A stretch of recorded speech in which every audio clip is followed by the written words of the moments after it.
Train চলছে তার নিজের গতিতে। মধুমিতা জানালার পাশের সিটে বসেছে। পাশেই সোহান কিছুটা দূরত্ব বজায় রেখে বসেছে। সামনে একজন বয়স্ক দম্পতি বসে আছে। মধুমিতা জানালা দিয়ে তাকিয়ে বাহিরের দিকে গতি দেখছে। কোন ফাঁকে যে চুলগুলো খুলে গিয়েছে খেয়াল নেই। সামনে পাল্লা দিয়ে উঠছে সেগুলো। সোহান কিছুটা বিরক্ত হয়ে বলে, তোমার কি কোনো হিজাব নেই? মধুমিতা কিছুটা বিব্রত হয়ে বলল, আছে, কেন? সোহান বলল, বাহিরে চলাফেরা করলে হিজাব পরবে, নয়তো চুলগুলো এমন টাইট করে বাঁধবে যেন প্রয়োজনে ছিঁড়ে যায় কিন্তু খুলে যায় না। মধুমিতা বলল, আচ্ছা। সামনে বসে থাকা বয়স্ক দম্পতি ওদের কথা শুনে মুচকি মুচকি হাসছে। একজন বোরকা পরা, আরেকজন পাঞ্জাবি, মাথায় টুপি। বুড়োটা বলল, দেখেছো গিন্নি, ঠিক আমাদের মতো একসময় আমরাও এমন ছিলাম, মনে আছে? কোথাও গেলে কিভাবে আমি তোমার কাপড় পরার বিষয়ে খেয়াল রাখতাম। বুড়ি বলল, তা আর বলতে, তা বাবা বিয়ে হয়েছে কতদিন হলো? তাদের কথা শুনে দুজনেই কিছুটা হতভম্ব হয়ে পড়লো। একে অপরের দিকে তাকালো। এই স্বামী স্ত্রী হয়তো তাদের কাপল ভাবছে। মধুমিতা বলল, না না দাদি, আপনি ভুল ভাবছেন, ইনি আমার চাচাতো ভাই হয়, আমার স্বামী না। সোহান বলল, হ্যাঁ হ্যাঁ, আমরা অবিবাহিত। বুড়োটা হেসে হেসে বলল, থাক থাক, আর বলতে হবে না। আমরা এখন বুড়ো হলে কি হয়েছে, একসময় জমিয়ে প্রেম করতাম, লুকিয়ে লুকিয়ে কত দেখা করেছি ট্রেনে। তোমরা তো তাও চাচাতো বলছো। একবার তোমার দাদি এক শিক্ষকের সামনেও পড়েছিল, আমাকে সোজা আপন ভাই বানিয়ে দিয়েছিল। বুড়ি বলল, হাহা, সেই দিনগুলোর কথা কি আর বলবো। চিঠিতে কথা হতো আমাদের, কখনো কখনো চিঠি আসতে এত দেরি হতো যেন মন চাইতো গিয়ে জেনে আসি কি লিখেছে। বুড়ো বলল, দোয়া করি তোমরাও যেন ভালোবাসার পূর্ণতা পাও। মধুমিতা কি করবে না বুঝে অসহায় দৃষ্টিতে সোহানের দিকে তাকালো। সোহানও বুঝে গিয়েছে এদের আর বলে বোঝানো যাবে না, তাই প্রসঙ্গ এড়াতে সে তাদের রুমটার বাইরে চলে গেল। মধুমিতা অবশ্য এই সুযোগে তাদের লাভ স্টোরি শুনতে ব্যস্ত। কিছুক্ষণ পর সোহান ঝালমুড়ি, আলুর চপ, হাবিজাবি নিয়ে এসেছে সবার জন্য। মধুমিতা না বললেও ও বুঝেছে এত সময় ওর খিদে লেগেছে নিশ্চয়ই। ঝালমুড়ি দেখে তো মধুমিতা অনেক খুশি। ঢাকায় আস্তে আস্তে প্রায় দুপুর হয়ে গেল। ওই দম্পতি এই স্টেশনে নামবে না, পরেরটায় নামবে। তাই তাদের থেকে বিদায় নিয়ে মধুমিতা আর সোহান নেমে যায় নিজেদের গন্তব্যস্থানে। চারপাশে জমে থাকা পানি আর ভেজা ভেজা পরিবেশ দেখে মনে হচ্ছে বৃষ্টি হয়েছে কিছুক্ষণ আগেই। সোহান আর মধুমিতা পাশের রেস্তোরাঁয় কিছু খাওয়া দাওয়া করে নিল। এবার মধুমিতাকে হোস্টেলে দিয়ে সোহানের নিজ ফ্ল্যাটে যাওয়ার পালা। নামার আগে অবশ্য মধুমিতা সোহানকে একটা থ্যাঙ্কস জানিয়েছে। তারপর হোস্টেলের গেট দিয়ে ঢুকে গেল। মধুমিতা ভাবছে আর হয়তো সোহানের সাথে দেখা হবে না, তবে সোহান ভাবছে অন্য কিছু। একটা ডেভিল হাসি দিয়ে সে তার ফ্ল্যাটে চলে গেল। অনেকদিন পর আজ ভার্সিটিতে ক্লাস করতে যাচ্ছে মধুমিতা। সাথে বান্ধবী মিসমিও আছে। ভার্সিটিতে নাকি এই ডিপার্টমেন্টের নতুন স্যার এসেছেন, ঢাকা মেডিকেলের ডক্টর। দুজন মাঠে হাঁটছে আর কথা বলছে। মিসমি বলল, মুরগি খায় ধান, নতুন স্যার আমার জান। মধুমিতা বলল, পাগল হলি? মিসমি বলল, দুধ মাখন দই খাই, আমি শুধু নতুন স্যারকেই চাই। মধুমিতা বলল, আরে কি সব হাবিজাবি কবিতা শুরু করলি? মিসমি বলল, দোস্ত তুই তো এই কয়েকদিন ছিলি না, ভার্সিটিতে নতুন দুজন স্যার এসেছে। একজন আমাদের ডিপার্টমেন্টের, অন্যজন আরেক ডিপার্টমেন্টের। দুজনেই যা দেখতে। এখন একটি অ্যাড চলবে, আপনারা চাইলে স্কিপ করতে পারেন। ওয়ানেক্স হচ্ছে সবচেয়ে বিশ্বস্ত বুকমেকার, যা পিএসজি এবং সিরিয়া অ্যাপের অফিসিয়াল পার্টনার। খুব শীঘ্রই ইন্ডিয়ান প্রিমিয়ার লিগ শুরু হতে চলেছে এবং এটি সবচেয়ে বড় সুযোগ আপনার প্রিয় দলকে সমর্থন করার। এই অ্যাপে আপনি cricket, football, tennis live match দেখতে এবং তাদের স্কোর ভবিষ্যৎবাণী করে সহজে অর্থ উপার্জন করতে পারবেন। সেই সাথে বিএমডব্লিউ গাড়ি, আইফোন, ল্যাপটপ এবং আরো অনেক নগদ পুরস্কার জেতারও সুযোগ রয়েছে। এই অ্যাপটিতে আপনি crash, crystal, under and over 21 ইত্যাদি গেম খেলে সহজেই আয় করতে পারবেন। আপনি বিকাশ, নগদ, ব্যাংক, ক্রিপ্টো, পেপাল এবং অন্যান্য সহজ পদ্ধতির মাধ্যমে সহজেই আপনার জেতা টাকা তুলতে পারবেন। এখানে আপনি 24 ঘন্টা 7 দিন গ্রাহক সহায়তা পাবেন। তাই এখনই পিন কমেন্টের লিঙ্ক ব্যবহার করে রেজিস্ট্রেশন করুন অথবা গুগলে ওয়ানেক্স সার্চ করে রেজিস্ট্রেশন করুন। আর হ্যাঁ, রেজিস্ট্রেশনের সময় আমার প্রোমো কোড ওয়ানমারুফ ব্যবহার করে প্রথমবার ডিপোজিটে 20,000 টাকা পর্যন্ত জেতার সুযোগ পান। মধুমিতা বলল, স্যাররা বাবা মায়ের সমতুল্য, তাই এসব ঢং বাদ দিয়ে পড়ায় মনোযোগ দে, সামনে এক্সাম। এমন সময় হঠাৎ মিসমির গায়ের উপর কেউ এক বালতি জল ঢেলে দিল। মিসমি বলল, কোন ডগি রে? ডগি না, আমরা। দুজনে পিছে ফিরে দেখে একদল ছেলে মেয়ে। বুঝতে আর বাকি নেই কিসের পাল্লায় পড়েছে তারা। ভার্সিটিতে পড়তে আসবে, র্যাগিংয়ের পাল্লায় পড়বে না এমন খুব কম ছেলে মেয়ের সাথেই হয় আজকাল। এখন এই গ্রুপে 3টা ছেলে আর 2টা মেয়ে আছে। একজন ভার্সিটির প্রিন্সিপালের ছেলে রুদ্র, সাথে 2 বন্ধু স্বপন আর আয়ান। মেয়ে দুটোর নাম আরু আর রুশি। দুজনেই ছোট ছোট ড্রেস পরা, উপরে ইউনিফর্ম। রুশি চুল বব কাট করা, ছোট ছোট, দেখতে চাইনিজদের মতো। রুদ্র মিসমি আর মধুমিতাকে ইঙ্গিত করে বলে, এই মেয়েরা এদিকে আসো। মিসমি বলল, থাক, সরি বলতে হবে না, আমি খুব দয়ালু, মাফ করে দিয়েছি। আরু বলল, হোয়াট? কি বলছে এসব? কে কাকে মাফ করবে? মিসমি বলল, ও মা, আপনারা তো আমাকে সরি বলতেই ডাকলেন, ওই যে একটু আগে ভুলে পানি দিলেন। আয়ান বলল, ভুলে পানি দিয়েছি তা কে বলল? মিসমি বলল, ভুলেই দিয়েছেন জানি, নয়তো আমার সম্পর্কে না জেনে দিয়েছেন, জানলে হয়তো দিতেন না। মধুমিতা আস্তে আস্তে বলল, ওই মিশু, এখন অন্তত ঝামেলা করিস না। তুই মার্শাল আর্ট জানোস, তাই সবকিছুতে নাক গলাস না। ঋষি বলল, এই মেয়ে আস্তে কি বলিস? মিসমি বলল, আর বলিস না, ও একটু এমনই। ঋষি বলল, তুই কি আমাকে তুই করে বললি? মিসমি বলল, হ্যাঁ বললাম। কেন, তুই আমাদের ক্লাসমেট না? না হলে তুই করে বলছিস কেন? আমিও বললাম। আরু বলল, you bloody bitch, I will kill. Rudra বলল, থাম আরু। রুদ্র পা থেকে মাথা অবধি মিসমিকে দেখে নিল। অত্যাধুনিক পোশাকের ছোঁয়া না থাকলেও মোটামুটি একটা লং স্কার্ট আর ফুল হাতার শার্ট, উপরে গলায় প্যাচ দেওয়া ওড়না, মাথায় ছোট একটা হিজাবও আছে দেখি। মেয়েটার সাহস আছে মানতে হবে। পাশের মেয়েটা থেকে এই মেয়েটাকে বেশ মনে ধরেছে রুদ্রর। রুদ্র বলল, নাম কি তোমার? মিসমি বলল, আরসফি জাহান মিসমি। আপনার?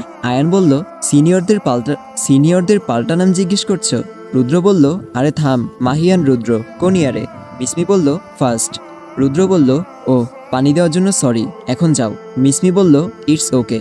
মধুমিতা মিসমিকে টেনে নিয়ে ক্লাসের দিকে চলে গেল। এই মেয়ের বেশি সাহসের জ্বালায় মধুমিতা শেষ। বাকিরা তো হাঁ করে রুদ্রর দিকে তাকিয়ে আছে। যেই রুদ্রর সামনে কেউ একটা বাড়তি কথা বললে তার খবর হয়ে যেত, সেই রুদ্ররাজ কি হলো? ঋষি বলল, ডুড, কি হলো এটা? রুদ্র বলল, কোনটা কি হলো? আরু বলল, এই যে মেয়েটাকে লাই দিয়ে মাথায় উঠায় নাচালি। রুদ্র বলল, লাইকই দিলাম, জাস্ট একটু কথা বললাম আর কি। স্বপন বলল, ডাল মে কুছ কালা হ্যায়। আয়ান বলল, ডাল মে কুছ কালা নেহি, পুরা ডাল হি কালা হ্যায়। রুদ্র বলল, থাম তো, আমি ভাই সোজা কথার মানুষ। মেয়েটাকে ভালো লেগেছে, ওর ব্যাপারে খোঁজ নিয়ে দেখতো। চল এখন ক্লাসে যাই, সময় হয়ে গিয়েছে ক্লাসের। ক্লাসে বসে বসে গল্প করছে মিসমি আর মধুমিতা। কাল সকালে দুজন নীলক্ষেত যাবে, কিছু গল্প আর উপন্যাসের বই কিনবে। কাল ভার্সিটি বন্ধ। এসব কথা বলতে বলতে কখন যে স্যার এসেছেন তা দুজনের খেয়ালই নেই। বসেছেও একদম লাস্ট বেঞ্চে। এদিকে স্যার ক্লাসে ঢুকে দেখে সবাই দাঁড়িয়েছে, শুধু দুজন এখনো জমিয়ে আড্ডায় ব্যস্ত। স্যার সবাইকে বসতে বলে চোখের চশমাটাকে আঙুল দিয়ে একটু ধাক্কা দিল। ক্লাসের কিছু মেয়েরা তো হাঁ করে তাকিয়ে আছে। স্যার সামনের বইটা মুখের সামনে ধরে পাতা উল্টাতে লাগলো। স্যার বলল, মিস মধুমিতা এবং তার পাশের জন কাইন্ডলি একটু দাঁড়াবেন। হঠাৎ নিজেদের কথা শুনে মধুমিতা ও মিসমি একটু হচকচিয়ে গেল। আরে, সামনে বই নিয়ে কে দাঁড়িয়ে আছে? স্যার হয়তো। কখন এলো? মিসমি ধীরে ধীরে বলল, আব হাম দোনো কা কিয়া হোগা ভাতিজি।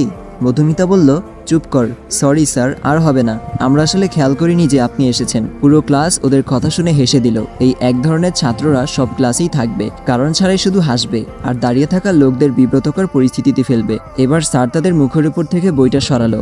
মধুমিতা তো আচমকা এই চেহারাটা দেখে চমকে গিয়েছে পুরো। মধুমিতা বলল, সোহান ভাইয়া আপনি?